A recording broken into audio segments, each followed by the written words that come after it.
I've been working on this knife for a little over 10 hours when I noticed a massive problem. It started out just like any other project. I profiled the knife to shape and then sent it over to heat treating. The only unusual thing at this point was that it came back really warped. And when I say really warped, I mean like a freaking banana. Obviously in comparison to how most other knives come out. And the way to fix this is kind of crude. You just hit the knife with a carbide tipped hammer.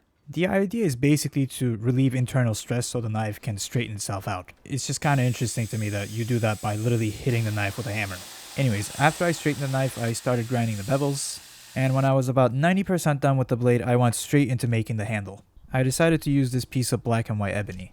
I personally think that this is probably one of the most elegant looking pieces of wood, and it blows me away that those intricate patterns grow naturally.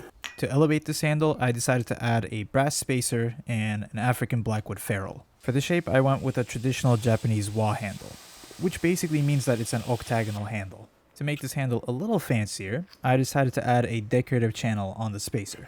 I personally like how it adds a little bit of depth to the handle. It also gives a really nice tactile feeling. Anyways, then I buffed everything up and put the handle together. Compared to some of the other handles that I make, this thing is really simple, but that's exactly why it's so beautiful.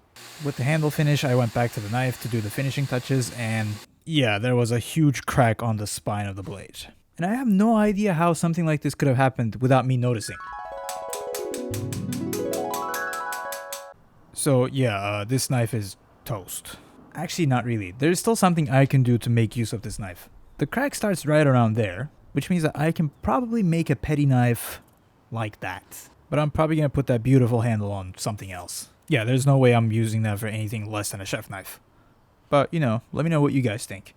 Now, if you'll excuse me, I'm going to go stab myself with one of my knives. Preferably one that's not cracked.